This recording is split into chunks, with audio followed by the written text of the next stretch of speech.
എല്ലാവർക്കും നമസ്കാരം. ഇന്ന് നാരായണീയം 42-ാം ദശകത്തിലെ 2-ാമത്തെ ശ്ലോകത്തെക്കുറിച്ച് ചിന്തിക്കാം. ഹരേ നാരായണ.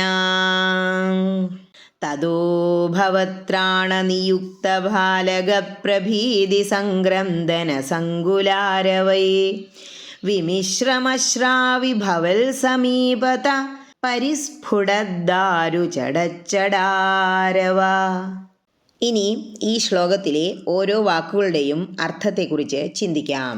തഥാ എന്നിട്ട്, ഭവത്രാണ നിയുക്ത അങ്ങേക്ക് കാവലിരിക്കാൻ ഏൽപ്പിച്ചിരുന്ന ബാലക കുട്ടികളുടെ പ്രഭീതി സംഗ്രന്ദന സങ്കുലാരവൈ ഭയപ്പാടോടുകൂടിയ നിലവിളികളോടൊപ്പം വിമിശ്രം ഇടകലർന്ന് പരിസ്ഫുടദ്ദാരുചടച്ചടാരവ മരക്കഷ്ണങ്ങൾ പൊട്ടിച്ചിതറുന്ന ചടചട ശബ്ദം.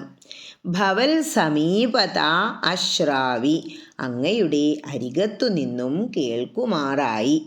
ഇനി ഈ അർത്ഥങ്ങളെല്ലാം മനസ്സിൽ വച്ചുകൊണ്ട് ആ ശ്ലോകം ഒന്നുകൂടി ചൊല്ലി നോക്കണം. എന്താ പറയണേ?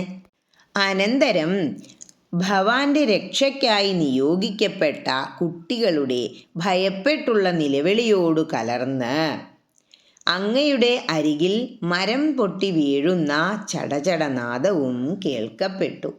അതായത് ഭഗവാനെ ആ വണ്ടിയുടെ താഴെ കിടത്തിയിട്ട് യശോദാമ്മ അങ്ങനെ ജോലികൾ ചെയ്യാണ്. അന്ന് ഒരു എടപ്പിറന്നാളാണ് എന്നാണ് പറയുന്നത്. അത് കാരണം അവർക്കെല്ലാം ഭക്ഷണം നൽകണ്ടേ. ആരൊക്കെയോ ക്ഷണിച്ചു വരുത്തിയിട്ടുണ്ട്. ആ തിരക്കിലായിരുന്നു അമ്മ. ആ സമയത്ത് കുട്ടികളെല്ലാം കൂടി കരയുന്ന ശബ്ദം കേട്ടപ്പോഴാണ് എല്ലാവരും ഓടി വന്നത്.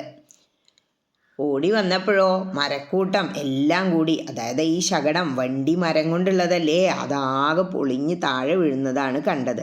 അതിനുള്ളിൽ നിന്ന് കണ്ണൻ ചിരിച്ചു കൊണ്ടുവരുന്നതാണ് അടുത്ത ഭാഗം.